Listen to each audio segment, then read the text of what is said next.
کوئی طبیعت ناساز ہو جاتی ہے تو نبی صلی اللہ علیہ وسلم کی کبھی کبھی طبیعت ناساز ہو جاتی تھی. جس طرح ہم شادیاں کرتے ہیں, اللہ کے رسول نے بھی شادیاں کی, ہماری اولاد ہے, اللہ کے رسول کی بھی اولاد تھی, رسول اللہ صلی اللہ علیہ وسلم کے بھی باپ دادا پردادا تھے.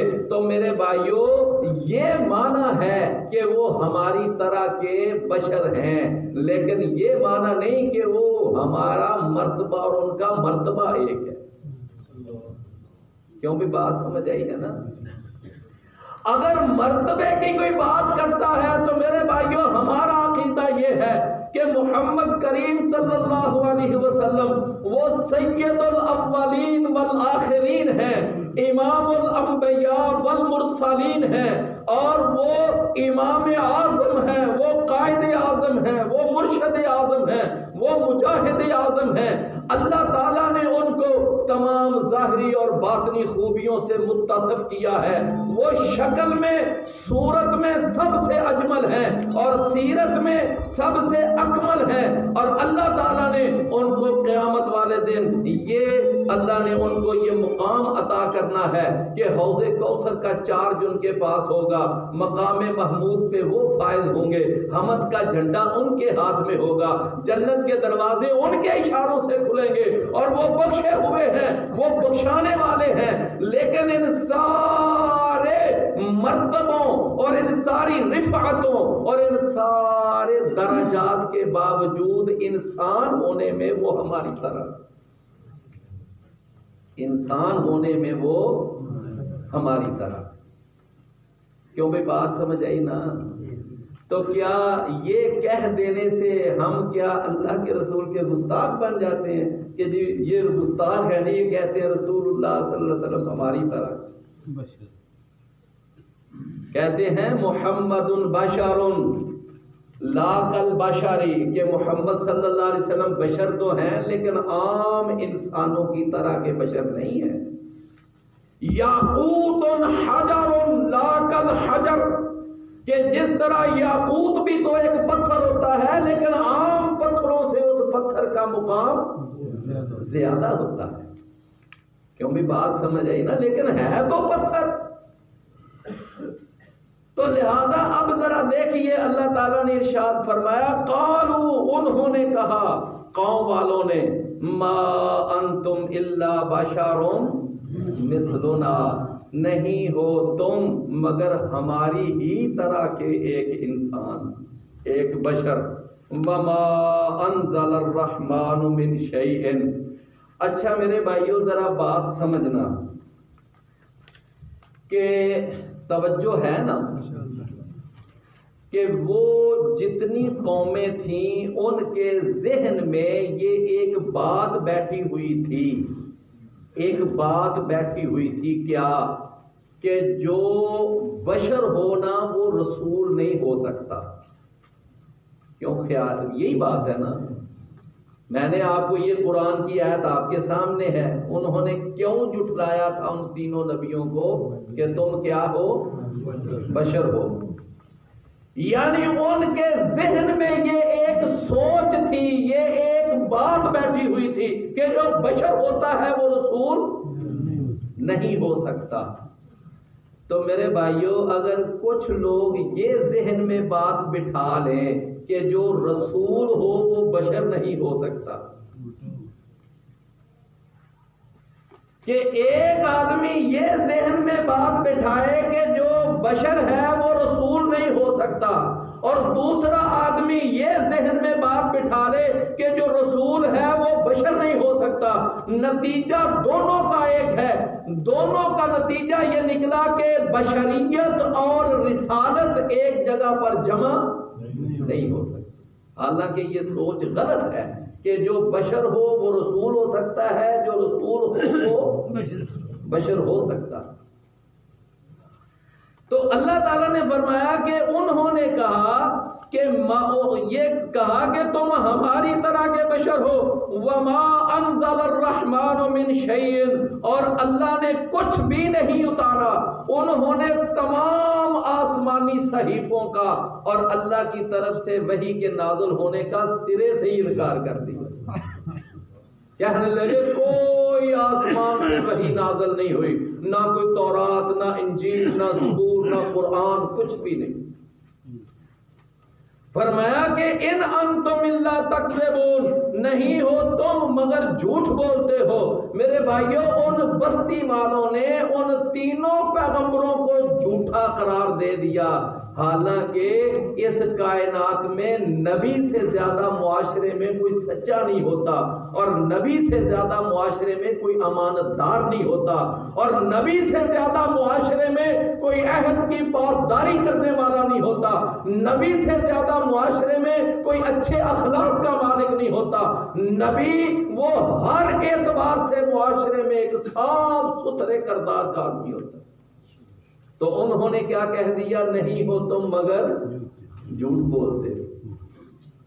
فرمایا قالو، اب نبیوں نے ان کو کیا جواب دیا؟ رسولوں نے، انہوں نے کہا کہ ربنا یعلم، ہمارا رب جانتا ہے، انا الیکم لمرسلون، بے شک ہم یقیناً بھیجے گئے ہیں، اللہ نے ہمیں رسول بنا کر بھیجا ہے، مانو یا نہ مانو یہ تمہاری مرضی ہے، لیکن ہم نے آپ کو بتا دیا کہ اللہ نے ہمیں رسول بنا کر بھیجا، ڈیوٹی لگائی ہے اللہ نے ہماری باقاعدہ۔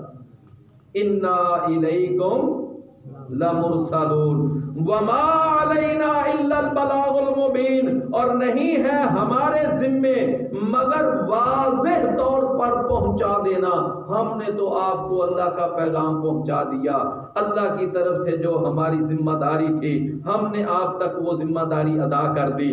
قالو، انہوں نے کہا، کہنے لگے، انا تطیرنا بکم، بے شک ہم نحوست پکڑتے ہیں، بدشگونی پکڑتے ہیں تمہاری وجہ سے، لئن لم تنتہوا، یقیناً اگر تم باز نہ آئے اپنی اس توحید کی دعوت دینے سے اور آخرت کے عقیدے کا پرچار کرنے سے اور ہمارے معبودوں اور ہمارے بتوں کی وہ تردید کرنے سے اگر تم باز نہ آئے، لئن لم تنتہوا، اگر تم باز نہ آئے، لنرجمنکم، یقیناً ہم تمہیں رجم کر دیں گے، وَلَيَمَسَّنَا مِنَّا عَذَابٌ علیم، اور یقیناً ضرور چھوئے گا تم کو ہماری طرف سے دردناک عذاب۔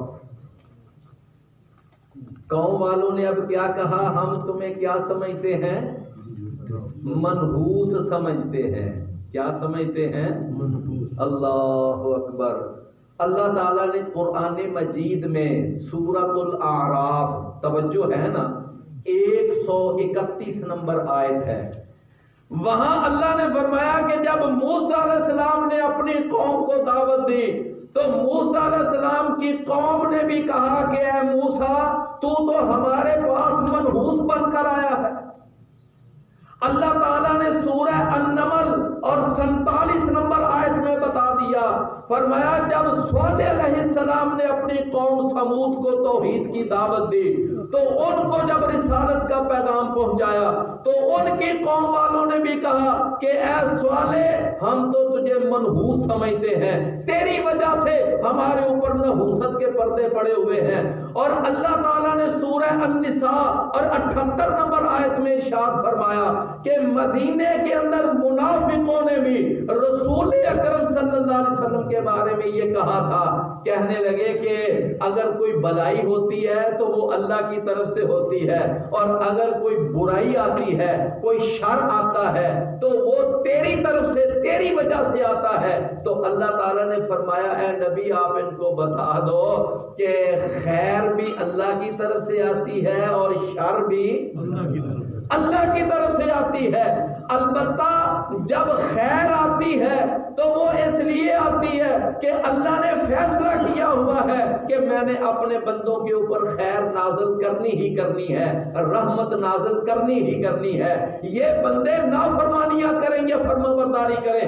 البتہ جب اللہ کی طرف سے پکڑ آتی ہے، کوئی شر آتی ہے، کوئی عذاب آتا ہے، کوئی زلزلہ آتا ہے، کوئی سیلاب آتا ہے، کوئی قحط سالی آتی ہے، تو اس کا سبب انسانوں کے اپنے گناہ بنتے، اس کا سبب کیا بنتا ہے؟ انسانوں کے اپنے گناہ۔ بھائی دیکھیں نا، حسنہ بھی کس کی طرف سے ہے؟ اللہ کی طرف، اور سیئہ بھی کس کی طرف سے ہے؟ اللہ کی طرف سے۔ لیکن رحمت کا سبب کیا ہے کہ اللہ تعالیٰ نے یہ ذمہ لیا ہوا ہے کہ میں نے اپنے بندوں پر رحمت نازل کرنی ہی کرنی۔ دیکھ لو سورج نکلتا ہے، اللہ کی اس عطا کی ہوئی روشنی سے، حرارت سے کافر بھی فائدہ اٹھاتے ہیں اور مسلمان بھی فائدہ اٹھاتے ہیں۔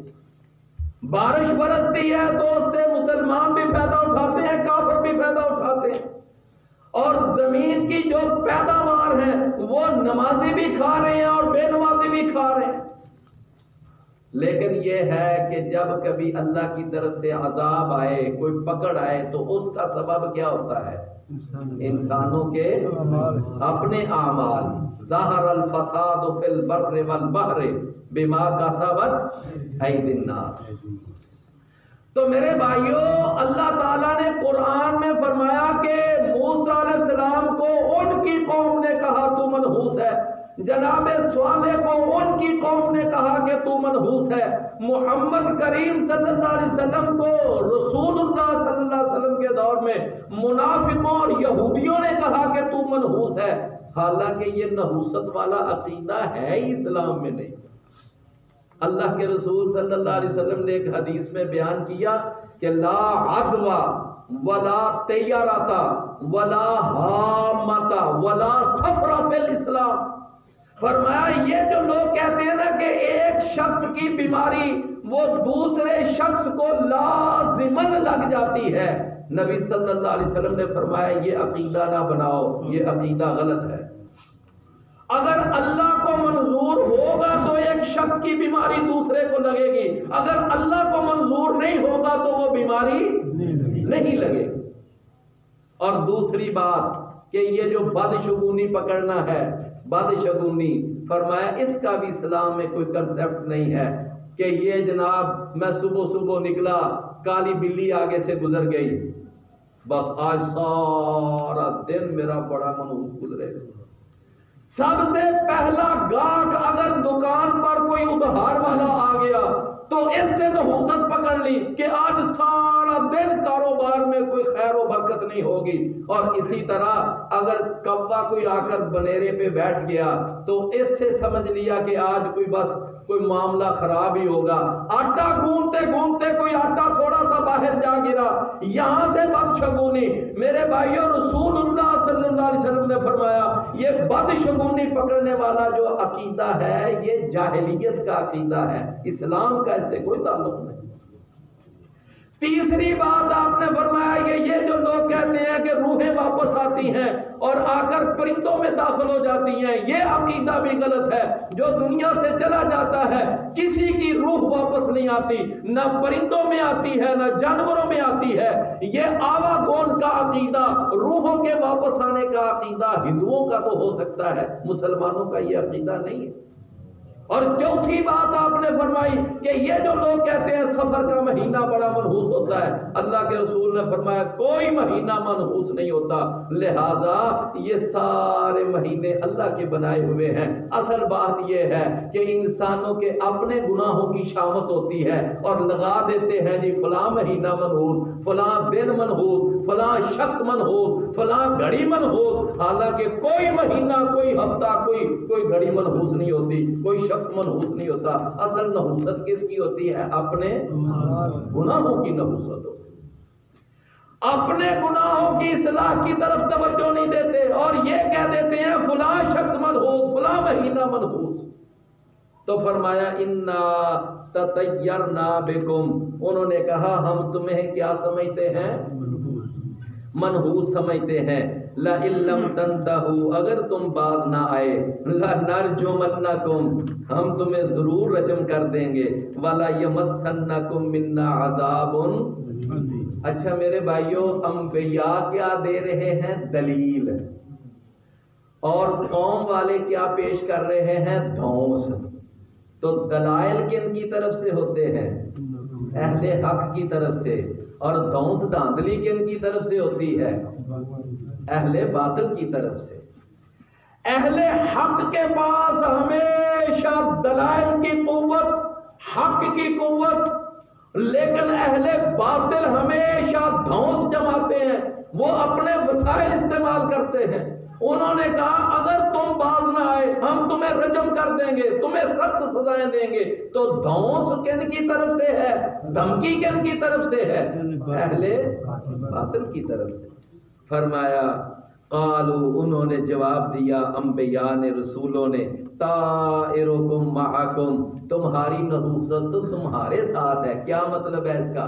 کہ تمہاری نحوست کا جو اصل سبب ہے وہ تو تمہارے اپنے گناہ ہیں جو تمہارے ساتھ ہیں۔ اپنے گناہوں سے توبہ کرو، اپنے گناہوں سے پیچھے ہٹو۔ فرمایا ان ذکرتم، کیا اگر تم کو نصیحت کی گئی ہے تو تم ہمیں منحوس کہنے لگ گئے ہو؟ اگر تم کو نصیحت کی گئی ہے تو تم منحوس کہنے لگ گئے ہو۔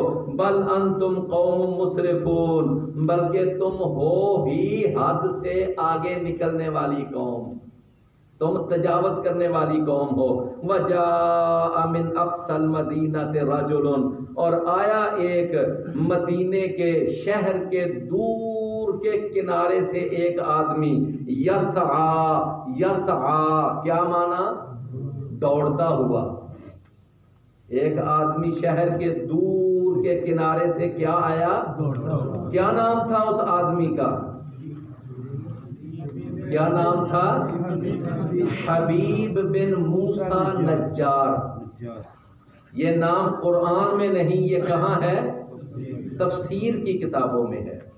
تو فرمایا ایک آدمی آیا شہر کے دور کے کنارے سے بھاگتا ہوا، قال، اس نے کہا یا قوم، اے میری قوم، اتبعوا المرسلین، میں تمہیں مشورہ دیتا ہوں، میں تمہیں رائے دیتا ہوں، میں تمہاری خیر خواہی کرتا ہوں کہ تم ان رسولوں کی پیروی کر لو۔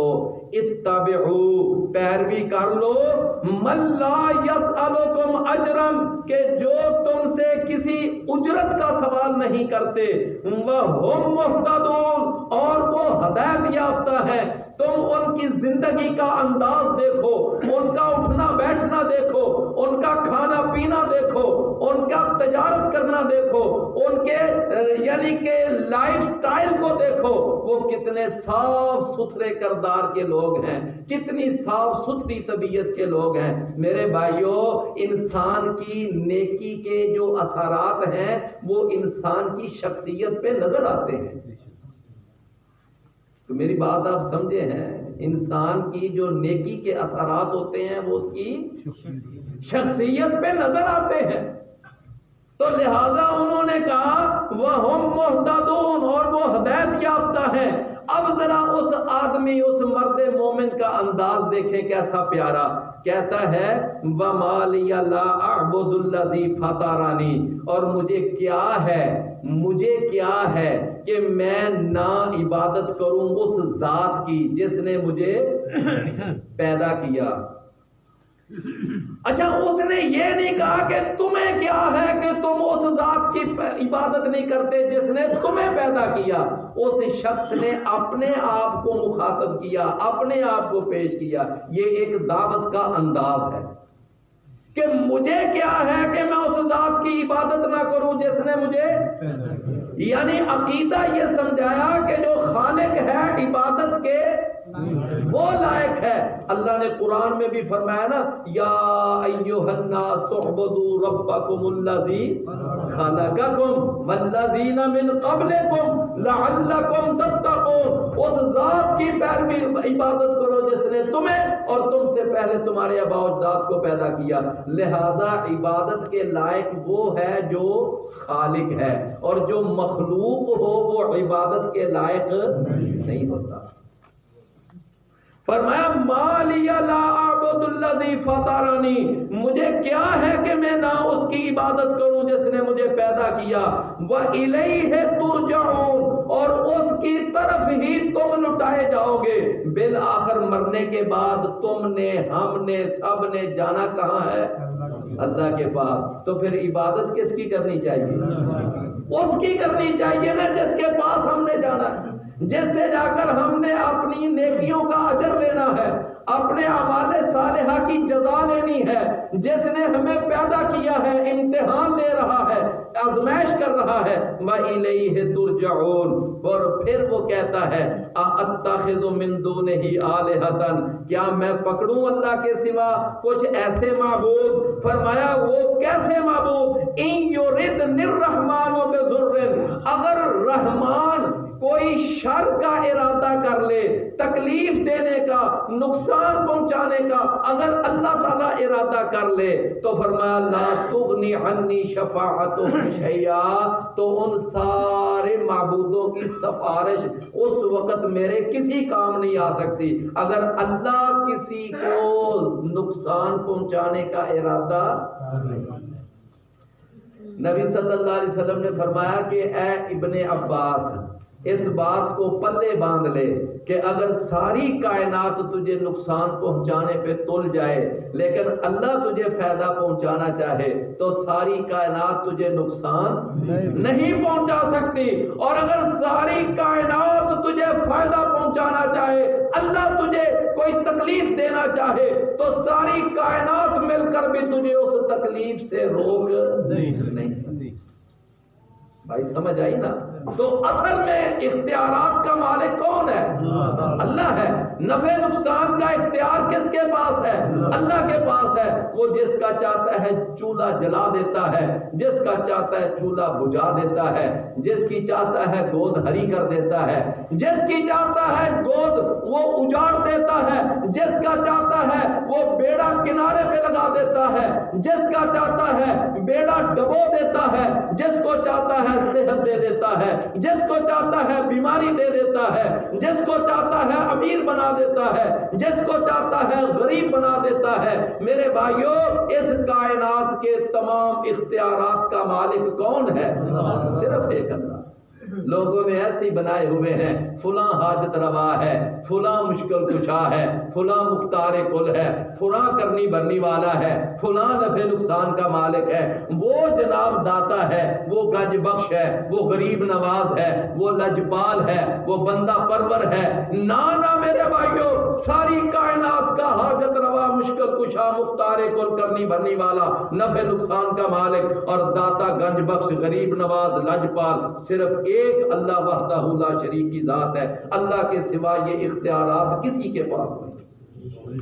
اور قرآن کہتا ہے کہ جن کو تم اللہ کے سوا پکارتے ہو وہ تو ایک ذرے کے بھی مالک نہیں ہے، ایک تنکے کے بھی مالک نہیں ہے، وہ ایک سوئی کے مالک بھی نہیں ہے۔ قرآن کہتا ہے، فرمایا جن کو تم اللہ کے سوا پکارتے ہو لا یملکون مثقال ذرۃ، وہ تو ایک ذرے کے بھی مالک نہیں۔ ہم کہتے ہیں فلاں گنج بخش، فلاں رنج بخش، فلاں غریب نواز، فلاں یہ، فلاں وہ۔ نہ میرے پیارے بھائیو، ان سارے اختیارات کا مالک کون ہے؟ صرف ایک اللہ۔ فرمایا کہ ان یردن الرحمن بضر، اگر ارادہ کر لے رحمان کوئی تکلیف دینے کا، لا تغنی عنی شفاعتہم شیئا، تو نہیں کام آئے گی میری طرف سے ان کی سفارش کچھ بھی، ولا ينقذون، اور نہ وہ مجھے بچا سکتے ہیں۔ انی اذا لفی ضلال مبین، اگر میں اللہ کو چھوڑ کر ان کو عبادت اپنا معبود پکڑ لوں کہ جو نفع نقصان کے مالک نہیں، تو پھر میں کیا ہوں؟ سب سے بڑا گمراہ انسان۔ انی اذا لفی ضلال مبین۔ لہذا میرے بھائیو، مشرک آدمی کتنا بڑا بھی علامہ کیوں نہ بن جائے، جتنا مرضی بھی بڑا عالم اور کتنا بڑا بھی پی ایچ ڈی کیوں نہ کر لے، مشرک آدمی بہت بڑی گمراہی میں۔ انی اذا لفی ضلال مبین۔ فرمایا انی آمنت بربکم، بے شک میں ایمان لایا ہوں تمہارے رب پر، فاسمعون، میری بات غور سے سن لو۔ جب اس مرد مومن نے لوگوں کو توحید کی دعوت دی، لوگوں کو شرک سے منع کیا، لوگوں کو ایک اللہ کی وحدانیت پہ بلایا، تو پھر اس قوم والوں نے کیا کیا؟ اس مرد صالح کو، اس مرد مومن کو انہوں نے شہید کر دیا۔ جب اس مرد مومن کو شہید کیا فوراً اللہ کی طرف سے فرشتوں کو آرڈر آ گیا. کیا فرمایا؟ قیل ادخل الجنہ، کہ اے میرے بندے اب تو میری جنت میں داخل ہو جا. تیری سرکار میں پہنچے تو ہم معتبر ٹھہرے، تیری سرکار میں ہم پہنچے تو معتبر ٹھہرے. اگرچہ ہوئی راہ میں جگ ہنسائیاں بہت، ہم بڑی تکلیفیں سہیں، بڑی ماریں کھائیں، بڑی دقتیں مشقتیں، لیکن جب اللہ کے پاس پہنچے تو اللہ نے کیا پروٹوکول دیا؟ جاتے ہی اللہ نے کہہ دیا کہ جاؤ جنت میں داخل ہو جاؤ. رسول اللہ صلی اللہ علیہ وسلم نے فرمایا جو آدمی شہید ہو جاتا ہے نا تو شہید کی اللہ روح ایک سبز رنگ کے پرندے میں ڈال دیتا ہے، اور اس پرندے کو جنت میں اللہ اڑنے کے لیے آزاد چھوڑ دیتا ہے.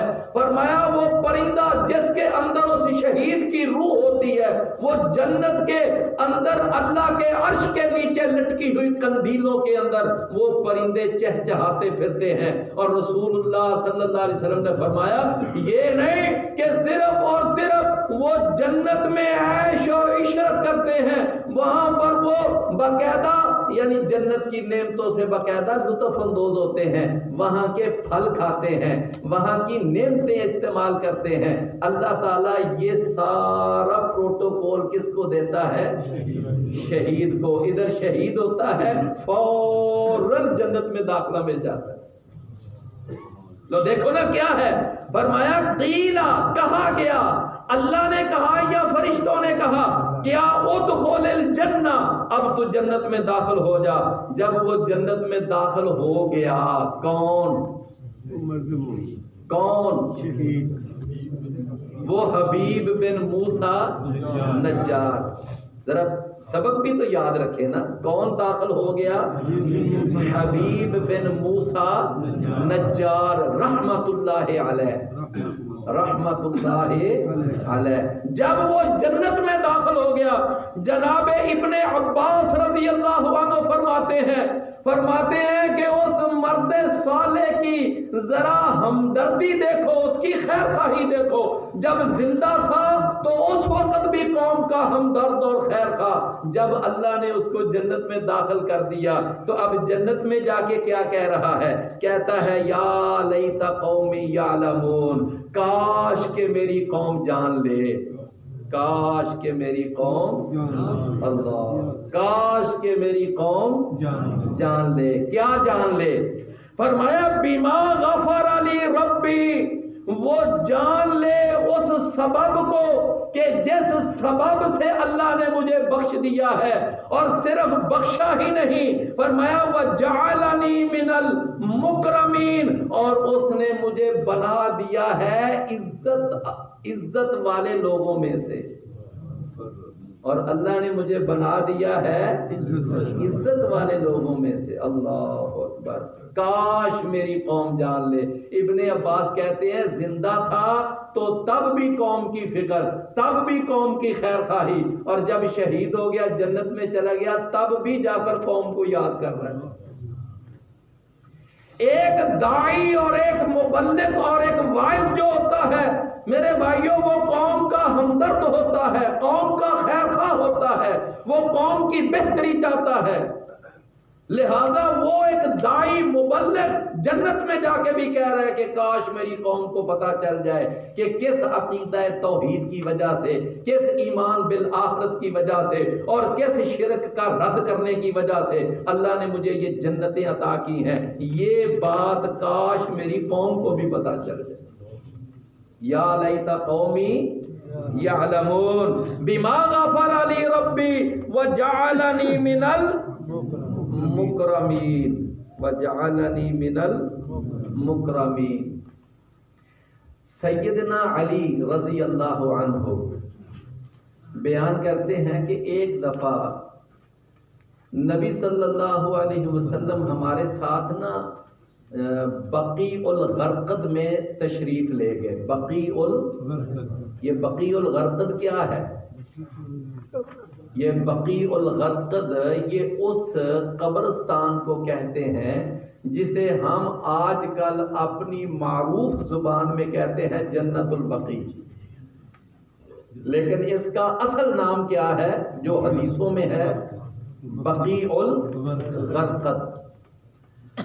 تو علی رضی اللہ عنہ فرماتے ہیں ہم ایک دفعہ بقیع الغرقد میں گئے، نبی کریم صلی اللہ علیہ وسلم کے ہم ساتھ تھے، وہاں جا کر ہم اللہ کے رسول کے آس پاس بیٹھ گئے، تو آپ کے ہاتھ میں نا ایک چھڑی تھی، تو اللہ کے رسول اس چھڑی کے ساتھ نا زمین کو ایسے کریدتے جا رہے تھے، تو یکدم رسول اللہ صلی اللہ علیہ وسلم نے اپنا چہرہ مبارک اوپر اٹھایا، صحابہ کو مخاطب کیا، آپ نے فرمایا کہ اے میرے صحابہ، جس وقت انسان وہ نیک ہو یا برا ہو، ہر انسان کے بارے میں اللہ نے لکھا ہوا ہے کہ یہ اہل سعادت میں سے ہے یا یہ اہل شقاوت میں سے ہے، اہل سعادت خوشبخت اور اہل شقاوت بدبخت۔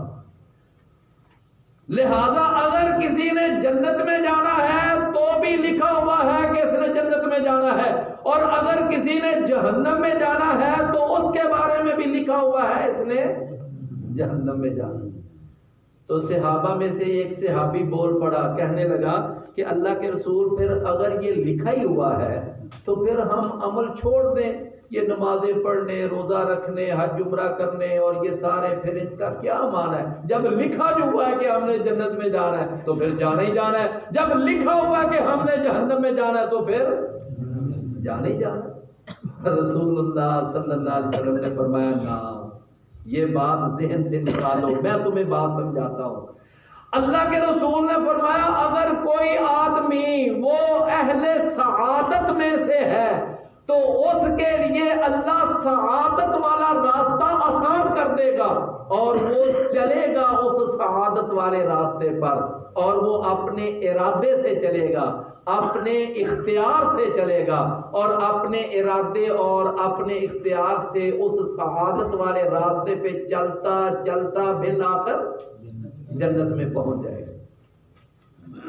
اور اگر کوئی آدمی اہل شقاوت میں سے ہے تو وہ پھر ایسے عمل کرے گا اپنے ارادے سے، اپنے اختیار سے، کہ وہ بالآخر وہ اعمال کرتا کرتا کرتا بالآخر جہنم میں چلا جائے گا۔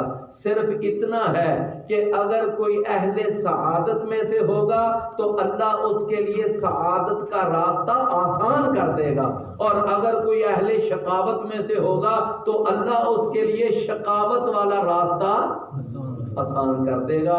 پھر رسول اللہ صلی اللہ علیہ وسلم نے وہ آیت پڑھی، فَأَمَّا مَنْ أَعْطَى وَاتَّقَى وَصَدَّقَ بِالْحُسْنَى فَسَنُيَسِّرُهُ لِلْيُسْرَى وَأَمَّا مَنْ بَخِلَ وَاسْتَغْنَى وَكَذَّبَ بِالْحُسْنَى فَسَنُيَسِّرُهُ لِلْعُسْرَى۔ رسول اللہ صلی اللہ علیہ وسلم نے تو میرے بھائیوں اب ذرا غور کریں کہ اللہ تعالیٰ نے جب اس مرد صالح کے لیے لکھا ہوا تھا کہ اس نے جنت میں جانا ہے تو اللہ تعالیٰ نے اس کے لیے وہ جنت والا راستہ کیا کر دیا؟ اللہ اکبر۔ کوئی بات آپ کو سمجھ آئی ہے؟ تو اللہ نے اس کے لیے وہ جنت والا راستہ آسان کر دیا۔ تو فرمایا وَجَعَلَنِي مِنَ الْمُكْرَمِينَ، اور اس نے مجھے بنا دیا عزت یعنی کیے ہوئے لوگوں میں سے، باعزت لوگوں میں سے۔ وَمَا أَنزَلْنَا عَلَىٰ قَوْمٍ مِّن بَعْدِهِ، اور نہیں ہم نے نازل کیا عَلَىٰ قَوْمِهِ اس کی قوم پر، مِّن بَعْدِهِ اس کی شہادت کے بعد، مِّن جُنْدٍ کوئی لشکر، مِّنَ السَّمَاءِ آسمان سے۔ فرمایا جب وہ مرد مومن شہید ہو گیا تو اب ہم نے اس کی قوم کو سزا دینے کے لیے آسمان سے کوئی فرشتوں کا لشکر نہیں اتارا کہ جاؤ جا کر اس بستی کو تباہ کر دو، اس بستی کو جا کر ہلاک کر دو۔ فرمایا ہم نے کوئی لشکر نہیں اتارا۔ وَمَا کننا منزلین، اور نہ ہی ہم اس بستی کو ہلاک کرنے کے لیے کوئی لشکر اتارنے والے تھے، کوئی ضرورت ہی نہیں تھی۔ فرمایا کیا کیا تھا ہم نے اس بستی کو سزا دینے کے لیے؟ ان کانت الا صیحۃ واحدہ، بس ایک چیخ ہی آئی تھی، فاذا ہم خامدون، بس اچانک ہو گئے وہ بجھی ہوئی آگ کی طرح۔ بس جناب جبرائیل نے ایک چیخ ماری تھی اور اس چیخ کے ساتھ ہی ساری قوم ملیا میٹ، ساری قوم تباہ و برباد۔ کیوں بھی بات سمجھ آئی ہے؟ فرمایا کہ ان کانت الا صیحۃ واحدہ فاذا ہم خامدون، بجھنے والے۔ یا حسرۃ علی العباد، ہائے افسوس بندوں پر، ما یاتیہم من رسول، نہیں آیا ان کے پاس کوئی بھی رسول، الا کانوا بہ، مگر وہ اس کا مذاق ہی اڑاتے تھے۔ علم یرو، کیا نہیں انہوں نے دیکھا، کم اہلکنا قبلہم من القرون، کتنی ہی ہم نے ہلاک کر ڈالی ان سے پہلے، من القرون قومیں، انہم الیہم لا یرجعون، فرمایا کہ دیکھو ان قوموں میں سے کوئی بھی ان کی طرف واپس نہیں پلٹے، جن کو ہلاک کر دیا وہ ہلاک ہو گئے۔ فرمایا کہ وَإِن كُلٌّ، اور نہیں ہے کوئی جماعت، لما مگر، جمیعٌ وہ سب کے سب، لدینا ہمارے پاس، محضرون حاضر کیے گئے ہیں۔ فرمایا ساری کائنات میں جتنی بھی جماعتیں آئیں، جتنے بھی گروہ آئے، جتنے بھی قبیلے اور قومیں آئیں، ان سارے قبیلوں نے، قوموں نے بالآخر اللہ کے پاس حاضر ہونا ہے، اللہ نے ان کے سامنے، اللہ کے سامنے پیش ہونا ہے۔ تو پیارے بھائیوں، اللہ تعالیٰ نے اس رکوع میں 3 پیغمبروں کا اور 1 مرد مومن کا اللہ نے تذکرہ کیا، اور اس مرد مومن کی شہادت کا اللہ نے تذکرہ کیا۔ اللہ ہمیں سمجھ میں عمل کرنے کی توفیق عطا فرمائے۔ السلام علیکم ورحمۃ اللہ۔ جو بھائی آج یہ تشریف لائے، گزارش ہے کہ وہ سوال و جواب کی نشست کے بعد آخر میں اپنا نام لکھوا دیں۔ دوسری پچھلی دفعہ گزارش کی تھی، ماشاء اللہ، اللہ تعالیٰ آپ بھائیوں کو جزائے خیر دیں کہ ماشاء اللہ تعداد بڑھ رہی ہے، اور بھائی خواتین کے حوالے سے پوچھ رہے ہیں تو ان کے لیے بھی الحمدللہ اوپر بندوبست موجود ہوتا ہے، اور میں چاہوں گا کہ وہ اپنے ساتھ فیملی لے کے آتے ہیں تو الحمدللہ ان کو نیچے گاڑی پارک کریں، اور پیچھے سے نیچے سے ہی اوپر خواتین کا پورا بندوبست موجود ہے، تو ضرور وہ لے کے آیا کریں انشاءاللہ، تاکہ وہ بھی استفادہ کریں۔ اسی طرح کوئی اپنے دوست کا یا کوئی واٹس ایپ نمبر دینا چاہیے اور ہمارے قرآن کلاس میں وہ شامل ہونا چاہیے تو وہ اپنی پرچی پر لکھ کر ہمیں لے کے جائیں، انشاءاللہ ہم ان کو گروپ کے اندر شامل کر لیں گے اور وہ بھی انشاءاللہ اس سے استفادہ کیا جائے گا۔ تیسری گزارش کی تھی آپ سے، ماشاءاللہ دیکھ رہے ہیں تو کرسیوں کے حوالے سے، تو پیچھے کچھ بھائیوں نے تعاون کیا 10,000 کے قریب، تو یہ تقریباً 2,500 روپے کی کرسی ہے جو ہم پہلے لے کے آئے تھے گجرانوالہ سے سٹیزن میں، تو فوری طور پر 50 کرسیاں اس کا ہم نے بندوبست کرنا ہے۔ تو میری خواہش تو یہ ہے کہ اگلے منگل تک ہم اس کو مکمل کریں، تو جو بھائی اس میں حصہ ڈالنا چاہیں بلکہ اگر بول دیں، کچھ بھائیوں نے مجھے کہا اللہ آپ کو جزائے خیر دے، اور بھی کوئی بھائی اس میں شامل ہونا چاہیں، مطلب ریاض صاحب نے 5 کرسیوں کا کہا ہے، یہ باری کام ہے جی، یا میرا خیال ہے کوئی بچنا چاہتا ہے، یہ ترغیب کے لیے ہے بھائی انشاءاللہ۔ اسی طرح بھائی ماشاءاللہ کی کلاس نا خود کفالت کی طرف جا رہی ہے، کوئی نہ کوئی بھائی، میں زیادہ اس لیے اعلان نہیں کرتا، بھائی منع کرتے ہیں، کھانے کے حوالے سے ماشاءاللہ بھائی بندوبست کر دیتے ہیں، تو جو بھائی اس میں بھی حصہ ڈالنا چاہیں اور اپنا نام، تقریباً یہ 10,000 روپیہ ایک کھانے کے اوپر جو ماشاءاللہ بندوبست کرتے ہیں، تو اللہ تعالیٰ کو جزائے خیر دے۔ آپ دیکھ رہے ہیں کتنے سالوں سے، یہ 2-2.5 سال سے سلسلہ جاری ہے، تو اسی طرح بھائی اس نظام کو خود ہی چلا رہے ہیں اور اللہ کی طرف سے چل رہا ہے، تو اس کو انشاءاللہ ہم جاری رکھیں گے اور انشاءاللہ بڑھائیں گے۔